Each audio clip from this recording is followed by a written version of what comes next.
서울 한복판에 있는 유명 5성급 호텔 신라호텔입니다. 그런데 이 신라호텔이요, 글쎄요, 본의 아니게 지금 계속해서 연이어서 뉴스의 중심에 서 있습니다. 아시다시피 저희 뉴스탑10에서도 전해드린 바가 있었는데, 국가 행사를 이유로 예비 신랑 신부, 결혼식을 준비했던 예비 신랑 신부의 예약을 취소를 했었는데, 일단 기존 고객들에게 원래 일정대로 진행할 수 있다, 이렇게 급하게 다시 안내를 한 겁니다. 허지원 변호사님, 좀 더 구체적인 그동안의 사정들이 공개가 됐는데, 얼마 전에 중국이 객실 한 400여 개를 포함해서 전부 신라호텔을 빌릴 수 없느냐라고 예약을 문의를 했었고, 수용해서 이렇게 부랴부랴 또 예약 취소를 했는데, 이걸 최근에 전체 빌리지 않겠다, 그냥 돌연 중국이 취소를 했던 모양이에요. 그렇습니다. 갑작스럽게 전체 대관을 요청해왔던 중국 측이 대관을 취소하겠다라는 통보를 해옴에 따라서 사실상 노쇼를 한 거거든요. 그랬더니 호텔 측에서는 이 중국 측의 전체 대관 요청에 맞추느라고 결혼식을 예정이 되어 있었던 8쌍의 예식을 취소했었고, 그리고 이미 예약되어 있었던 객실 112개를 취소를 했었는데, 이 취소를 취소하겠다, 다시 예약 받겠다, 이렇게 얘기하면서 결국에는 결혼식을 하기로 했던 부부들 그리고 이용객들이 혼란에 빠진 상태입니다.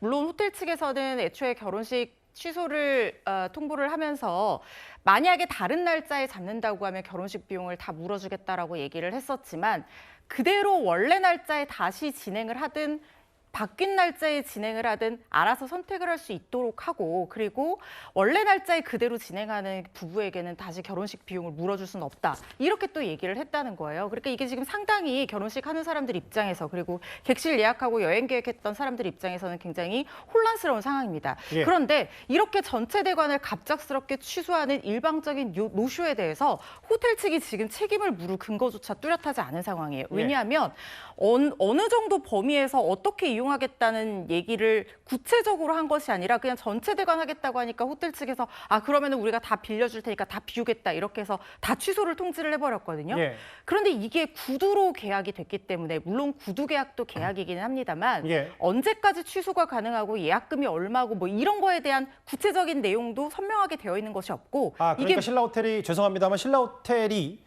중국 측에 이런저런 문제 있고 갑자기 돌연 통보와 취소 통보하는 게 말이 되느냐라고 해서 어떤 손해배상이나 이런 걸 할 수가 없는 구조라는 말씀이신 거잖아요. 원래는 할 수 있는데요. 그렇지만 계약 내용이 선명하지 않기 때문에 이걸 계약 위반으로 볼 수 있는지조차 특정을 하기 어려운 상황으로 보입니다. 보통 우리가 호텔 예약을 하면 언제까지 취소를 할 수가 있고, 그때 날짜에 따라서, 남아있는 날짜에 따라서 예약금 얼마를 환불해 주겠다, 이런 것들이 다 공지가 되고 문서로 남게 되는데, 적어도 온라인으로 예약한다고 하면 그 온라인 상에서 공지가 되고 이런 부분들이 있는데, 이걸 중국 대사관 측에서 구두로 얘기를 했고 호텔 측에서도 구두로 알겠다, 다 수용하겠다라고 한 상황이다 보니까 사실상 중국 측에 책임을 물을 만한 근거조차도 남겨지지 않은 상태라는 거예요.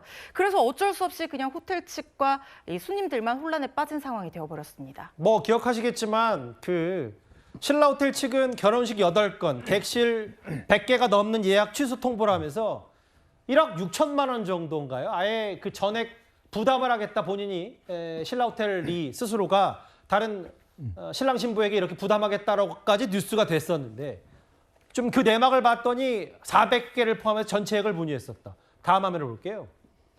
참 신라호텔로서는 참 곤혹스러울 수밖에 없는데 이현정 의원님. 네.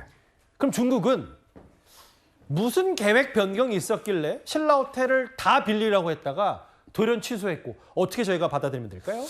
솔직히 강대국의 갑질이라고 해야 될까요? 어쨌거나 지금 들리는 상황으로 보면 아직 정확치는 않습니다만은, 일단 시진핑 국가주석이 에이펙 회의에 참석하는 것은 일단 확정이 된 것 같습니다.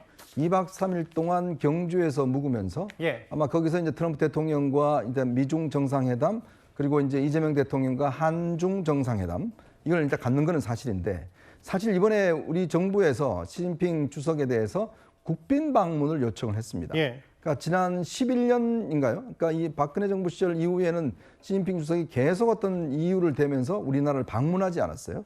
자, 그러다 보니 이번 기회에 시진핑 주석에 대한 이제 이 국빈 방문을 요청을 해서 왜냐하면 이제 이번에 올 차례거든요. 항상 우리가 갔습니다. 예. 자, 그래서 이제 한중 관계에 대한 여러 가지 현안들을 좀 논의하자라는 쪽으로 추진을 했었고 중국 쪽에서도 좀 긍정적인 반응이었다고 그럽니다. 자, 그래서 아마 중국 쪽에서는 이제 신라 호텔을 서울에서 일단 여는 걸 제가 국빈 방문을 한다면 그러면 이제 신라 호텔에 묵어야 되는 거거든요. 그래서 아마 예약을 했던 것 같아요. 예. 근데 최근에 좀 상황 변화가 좀 생긴 것 같습니다. 예. 즉 일단 중국 측에서 일단 국빈 방문은 하지 않는 것으로 일단 뭐 대략 이야기 나오고 있는 것 같고, 예. 자, 그 상황은 최근에 최선희 북한 외무성 부상이 예. 지금 중국을 방문해서 이제 회담을 가졌습니다. 아마 북한 측에서 중국 측에 좀 요청을 한 게 아니냐는 그런 이 전망이 나오고 있고요. 아직까지 중국 측에서 우리 정부와 관련돼서 뭔가 좀 이 한중 관계를 새롭게 어떤 이 발전시킬 수 있는 준비가 안 돼 있는 게 아닌가, 그런 측면에서 원래는 이제 이걸 일방 이제 예약을 했다가 갑자기 취소한 배경에는 그런 것이 있는 게 아닌가. 현실적으로 본다면 중국 측이 온다면 항상 신라 호텔에 묵었습니다. 그렇죠. 자, 그러면 이제 신라 호텔이 취소가 됐다는 의미는 시진핑 주석은 서울에 오지 않는다.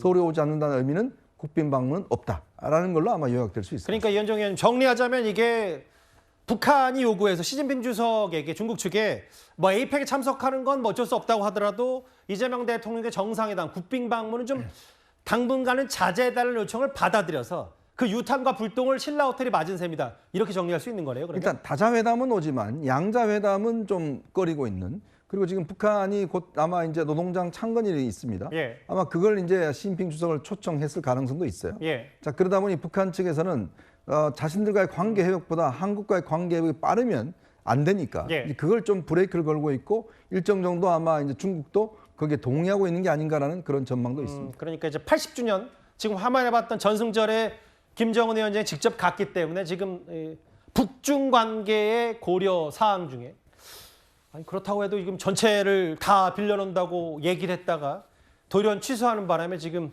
신라 호텔이 그 불똥을 제대로 맞았어요. 그런데 이 정치권도 이 예약 일방 취소 논란에 참전을 했습니다. 국민의힘에서는요, 이번 신라 호텔의 취소 번복 사태를 두고 이재명 대통령이 과거 호텔 경제학을 소환했습니다. 어제 이재명 대통령의 호텔 경제학이 현실화되었습니다. 이재명의 호텔 경제학에 따르면은 중국의 예약 취소 탓에 결혼식과 객실 예약이 취소되었어도 활기가 돌았기 때문입니다. 실상은 활기는커녕 대한민국 국민의 짜증과 분노만 돌고 있는 것이 공산 독재 호텔 경제학의 민낯입니다. 이것이 바로 이재명 정부의 경제가 아니고 이재명 정부의 민낯이라는 말씀을 드립니다. 이제 박수영 의원의 비판도 있었고요. 아예 송일정 의원은 중국의 셰셰한 결과는 노쇼 아니냐. 호텔 경제학이 이런 것인가? 김진욱 대변인 생각은 어떠십니까?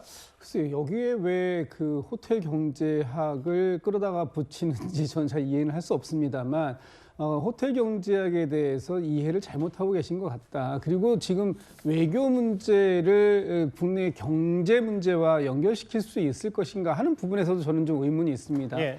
일단 이 시진핑 주석의 방한에 대해서 2014년도에 방한하고 이제 지금 25년도의 방한이기 때문에 무려 11년 만에 방한하는 것이고요. 좀 전에 말씀 주셨습니다만 그 경주에서 회담을 한중 뭐 정상회담을 할 수 있다면 뭐 그걸로도 좀 충분히 이해가 될 수 있는 부분이 있다. 다만 아마 중국 대사관 측에서도 2019년도에도 이런 일이 비슷한 일이 한 번 있었습니다만 그 어떤 사전에 예. 상황들을 미리미리 준비하는 과정들 속에서 예약을 하고 그것이 이제 일정이 확정되지 않는다면 그 예약을 취소해 왔던 상황들이 있었기 때문에 예. 그런 부분들에 대해서는 뭐 어느 정도 외교적 차원에서 약간의 뭐 갑질이라고 느껴질 수도 있겠습니다만 또 이해할 수 있는 부분도 있다. 그런데 지금 이 외교와 관련돼서 이렇게 중요한 순간을 맞이하고 있는 상황 속에서 갑자기 느닷없이 호텔 경제학을 끌고 온 이유는 뭡니까?